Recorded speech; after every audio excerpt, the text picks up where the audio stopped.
Support for the Legislative Gazette comes from United University Professions, representing 37,000 academic and professional employees at SUNY campuses and teaching hospitals across New York State. Frederick E. Cole, President. UUPinfo.org.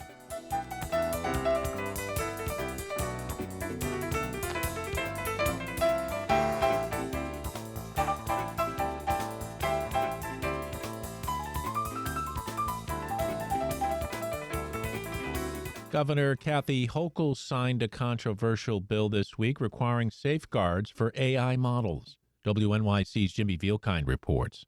Tech companies will have to tell state regulators about their safety protocols before models are released. Under the new law, they'll also have to report any lapses, like a model operating without human direction, within 72 hours. The Democratic governor signed the RAISE Act after intense lobbying from the AI industry.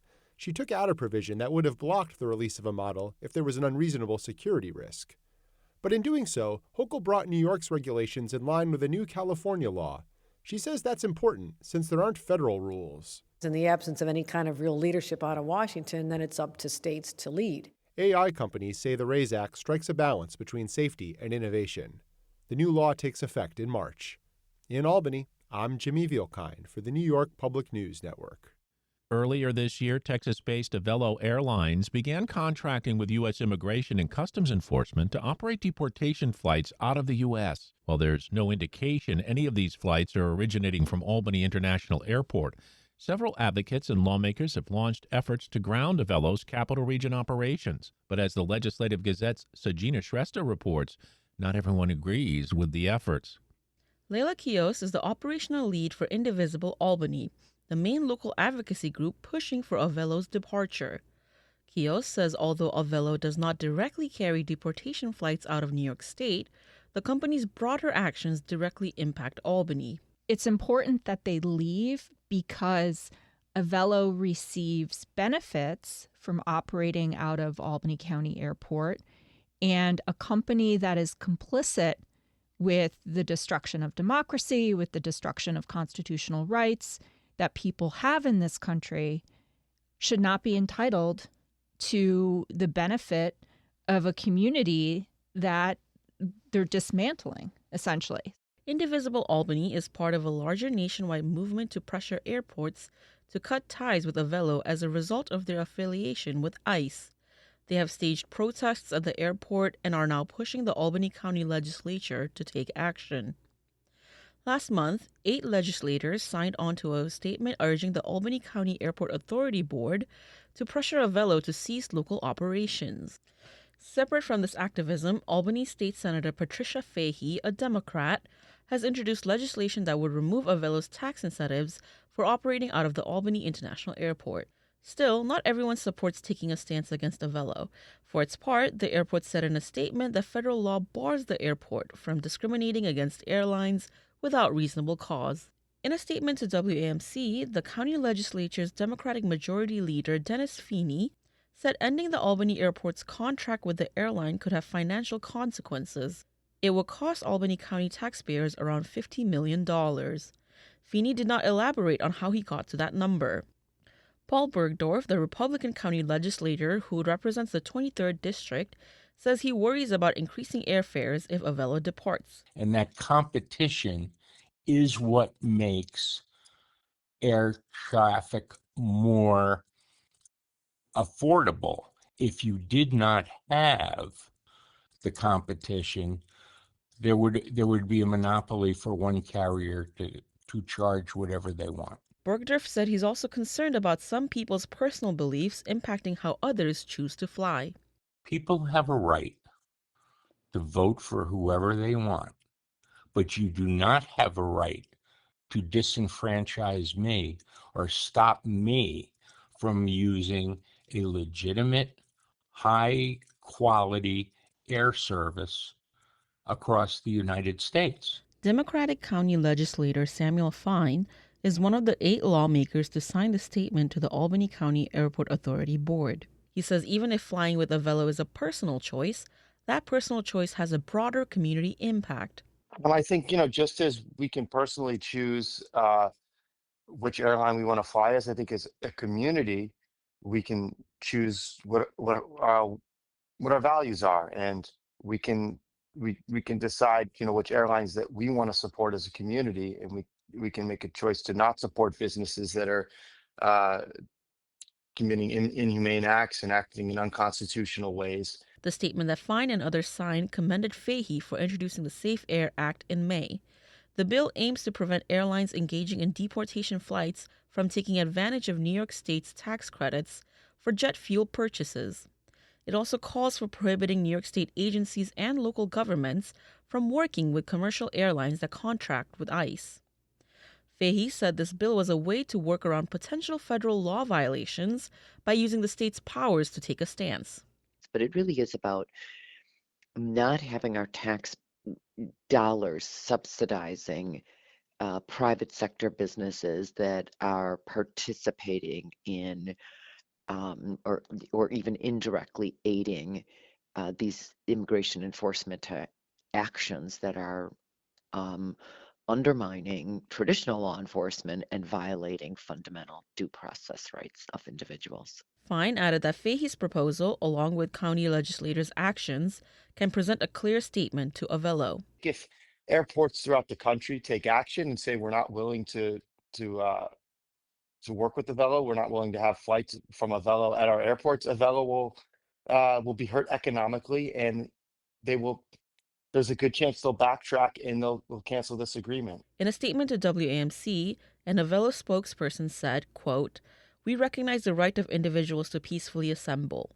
Avello's main priority continues to be maintaining the safety and timeliness of our operation that over 8 million customers across the country continue to enjoy." Kios, the advocate with Indivisible, says she has not been satisfied with the county's actions so far. She says the legislature was able to successfully lobby the airport to take down a controversial TSA video in which Department of Homeland Security Secretary Kristi Noem blamed Democrats during the government shutdown. She believes local leaders can do more regarding Avello. So don't tell me that there's no power here. And if they truly have no legislative power around this, they could do the bare minimum, which they're not doing. For the Legislative Gazette, I'm Sajina Shrestha.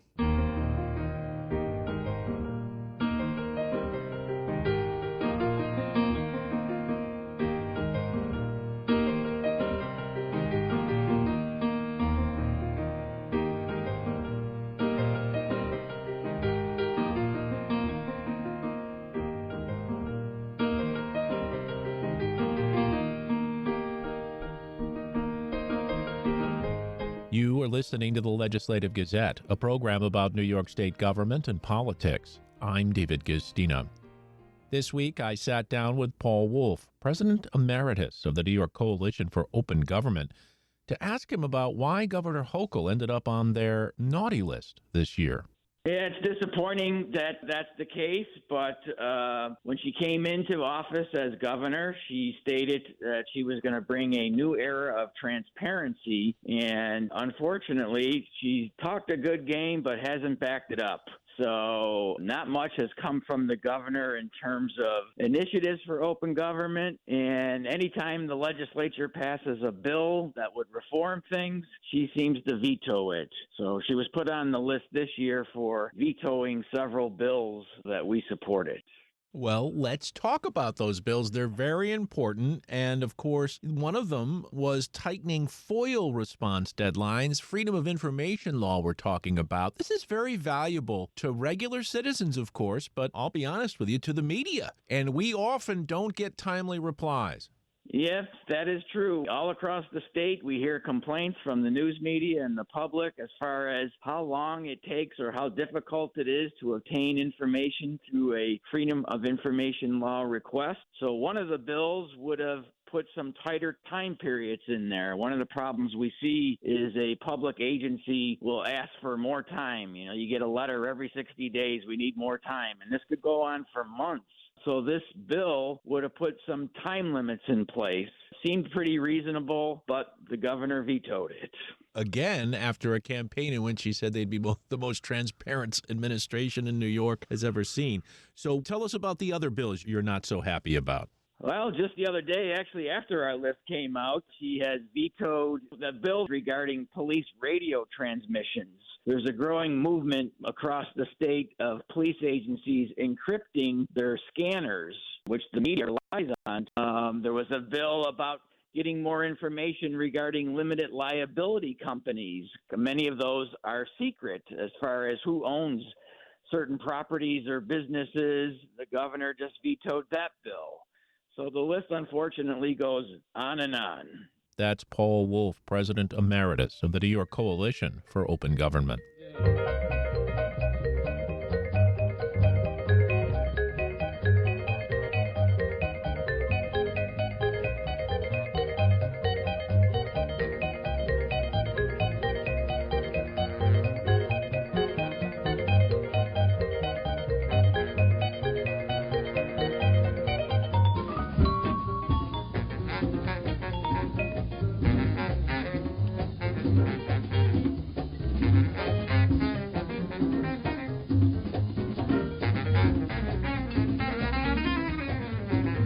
You are listening to the Legislative Gazette, a program about New York State government and politics. I'm David Gistina.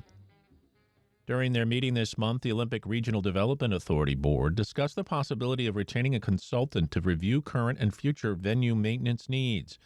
The Adirondack Explorer's James Odato recently reported about how the vote signifies that the state authority with 1,500 employees may not be properly equipped or sufficiently staffed to run its $625 million winter sports facilities, which include Bel Air, Gore Mountain, and the Lake Placid Olympic venues. Odato detailed his reporting with the Legislative Gazette's Pat Bradley.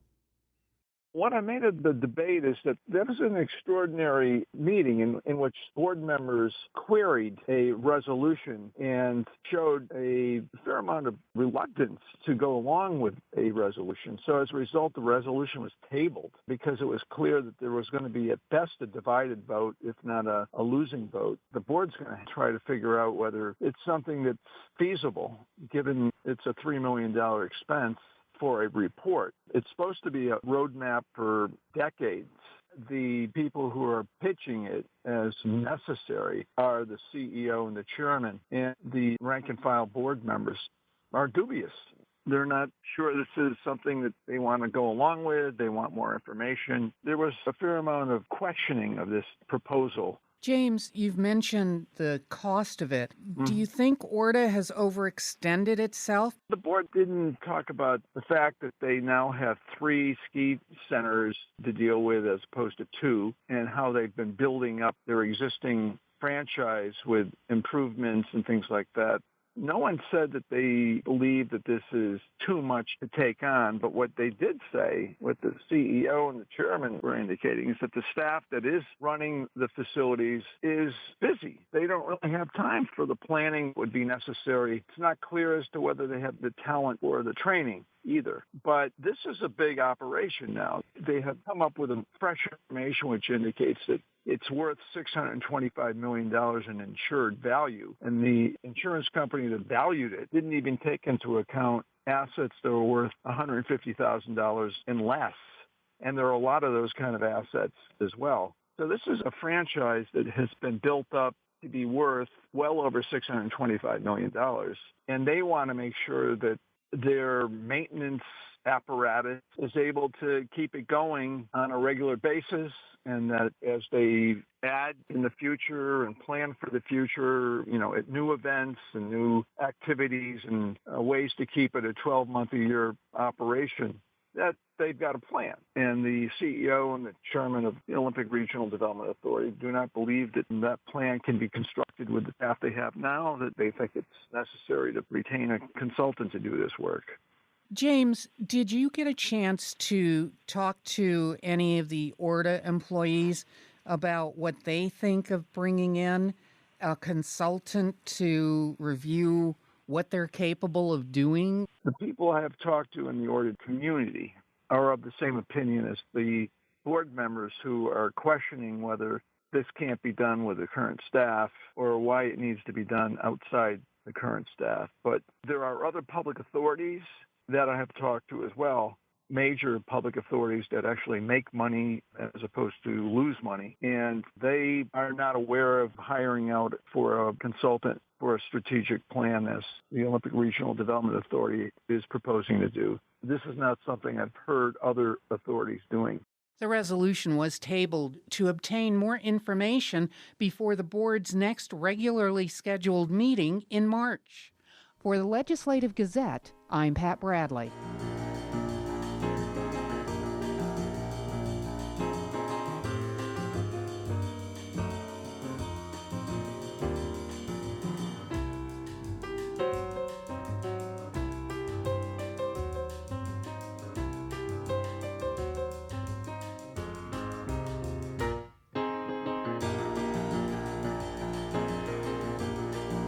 You are listening to the Legislative Gazette, a program about New York State government and politics. I'm David Gistina.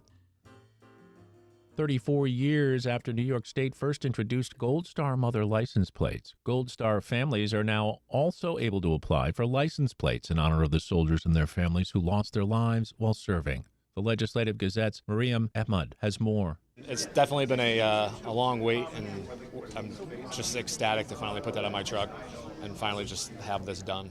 Adam DeMarsico is a former resident of Massachusetts, where he had a Gold Star family plate in honor of his brother, Army Specialist Michael DeMarsico, who was killed in Afghanistan in 2012. But when DeMarsico moved to Cohoes, there was no option for him to get a Gold Star family plate through the New York Department of Motor Vehicles. DeMarsico approached State Senator Jake Ashby, who worked with Assemblymember John McDonald, to make the Gold Star family plate available to any immediate family member of soldiers who lost their lives in the line of duty. Ashby said the plate was a way to honor the sacrifice soldiers make for the country. I think this is very important for every citizen in the United States because the country that we live in today was really born through the sacrifices of those who gave everything for us.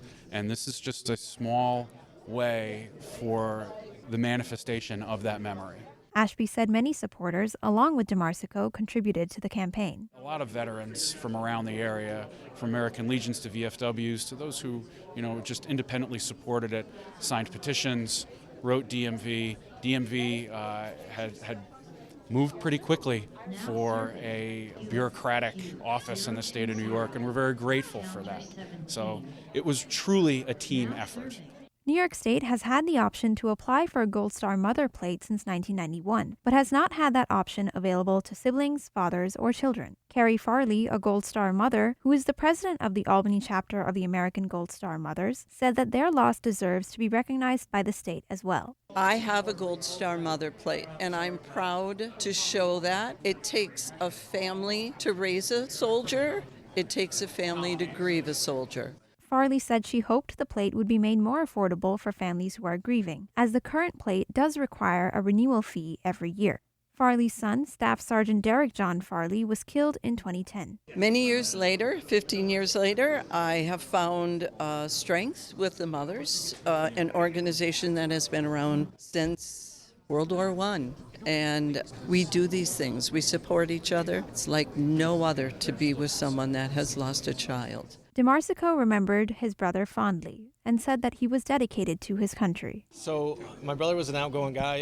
After 9/11 happened, I think we were like 9. And my brother always said since that day that he was going to go serve his country and this is what he wanted to do and he was going to go to war and that was the life that he chose. And we didn't really believe it at first until he actually did go. And he came home for Christmas and unfortunately that was the last time we saw him. After 2 years of working toward it, DeMarsico finally has a New York issued Gold Star family license plate. So it's just a way to remember my brother. He's not with us to travel with me, but with a Gold Star license plate, it feels like he's still with me. So wherever I go, I feel safe. I'm Mariam Ahmad. An early 20th century structure in Greenwich, New York, houses generations of firefighting memorabilia that some residents are hoping can help inspire the next generation of volunteer crews. The Legislative Gazette's Aaron Shella-Levine picks up the story. Originally built in 1904, the two-story brick building that once served as Greenwich's jail in addition to its volunteer firehouse now stands frozen in time. This time of year, the Rough and Ready building also stands literally frozen. And while the community recently crowdsourced nearly $40,000 to replace the decaying windows in the old firehouse, there's still no central heating, or central anything for that matter. I'm sorry 3 feet from the kitchen sink is the toilet. I can't prepare my food and get rid of it in the same room. Gary St. Mary has been a volunteer firefighter for nearly 5 decades. His father before him was a firefighter, and now his son is a firefighter. He's among a handful of community members vying to turn the building into a full-blown museum, in part to help inspire young visitors to join the long lineage of volunteer firefighters serving the Washington County Village. It's beautiful. The condition it was in, it needed some love. We gave it some love. But as far as structural, we haven't done anything to change the structure of the building or, layout. It's all the way it was originally. The 2B Museum already has an impressive collection of vintage firefighting equipment, from hand-pulled hose carts to buckets with their bottoms rounded out as an early theft prevention method. Most striking, however, is the intact hand-pumped fire engine. You got to remember, this unit always went to the water source, whether it was a stream, a pond, the river, whatever. And then the guys on these hose carts would hook up, run to the fire, get the nozzles on the hoses, send a runner back to say, okay, you can start pumping. And then, if they didn't have enough guys yet, what they'd do is they'd pump up, pump down, and step down. So hopefully by the time they got to the other end of this thing, there was a line back here to give you a break. If not, you got right back in line and got pumping again. That's how these guys all had those barrel chests. They didn't have to go to the gym to work out back then. Greg Duriski is president of the Rough and Ready Engine and Hose Company No. 2, the organization working to conserve the building, which was a working fire station until the mid-1900s. Volunteer firefighters currently work out of a station half a mile down the road. The 28-foot-long engine weighs in at 4,700 pounds and was purchased by the Rough and Ready Engine Company in 1899 for $800. Large brakes on each side allowed for up to 60 men to pump it at once. Picture a massive seesaw. And an extension of rope off the front allowed as many people as possible to help pull it. A giant brass orb sits in the middle. St. Mary explains its purpose. The big brass ball on the top is if you have a modern well at your house, 10 to 1 you have what they call a pressure tank. And that is basically what that big brass ball is. The water would come in the bottom of it, try to compress the air in the top of it, and it would smooth out the stream of water because it's a positive displacement pump. It's a piston pump, and a piston will spurt water. When the piston pushes, it spurts the water, and then there's a lull in between the other piston pushing. Trying to compress the air in the bulb smooths it out so it's less spurting. The engine was refitted in 1926 for competition and, in its prime, sent a 1-inch stream of water 232 feet. The building's first floor also hosts a variety of antique firefighter toys and early fire extinguishers. Visitors can scan QR codes to be sent to the museum's YouTube page for in-depth explanations. There's also a selection of alarms, including a giant triangle. And if you look closely, you'll see a line of rope running up through the first and second floors to the roof, where, back in the day, it could be pulled to ring a bell. And yes, they kept the bell too. The second floor has 2 pianos, marching band instruments, and was where firefighters held dances and concerts. It's also where volunteers have on display a variety of items belonging to the village's chapter of the Independent Order of Oddfellows. Think a more peculiar Elks, Masons, or Knights of Columbus. Their purpose was to protect the widows and orphans, to bury the dead, to help each other in want, to counsel each other in difficult... There's a vast collection of Oddfellow memorabilia, including a casket with a model skeleton named George that St. Mary and Duriski found under a staircase when they opened up the firehouse in 2020. They were a faith-based organization. The Independent Order of Oddfellows, their insignia was 3 chain links: faith, love, and truth. Okay? And they protected and educated the orphans and, unwanted children. Back in the 1800s, this really surprised me reading through their records. They provided a home for the aged, okay? And in the 1800s, they had sick pay. Durisky tells WAMC they're working through the process to become a registered 501c3, and they're finalists for the current round of New York Forward funds, which the state has set aside to help revitalize smaller and rural communities. And we've put in for a bathroom, handicap bathroom, water, sewer, a new power panel, heating and air conditioning, and a stair chair, a lift chair to get people up and down the stairs. So if we get any money at all, that's what our projects are. And then depending on what New York State deems we're worthy of receiving, we'll go from there. St. Mary's got high hopes for the building and the prospects of turning it into a proper museum. Mostly, though, he just likes sharing the village's firefighting history. Well, volunteer fireman age is 16 in New York State, 18 before you can go interior and actually fight fire. But yeah, I would enjoy educating the younger generations, whether it be school students or college students or just Joe off the street. Durisky says when they're open regularly during the summers, they can get up to 15 visitors a day. With the planned improvements, he expects that number to keep growing. People should care because this is firefighting history. Any firefighter, once it's in their blood, they're going to die being a firefighter. That's just the way it is. And when we're out to the Washington County Fair, we have a lot of other firemen that come from other departments that, again, we didn't know it was here, we didn't know this stuff existed, all that kind of stuff. For the Legislative Gazette, I'm Aaron Shello-Levine.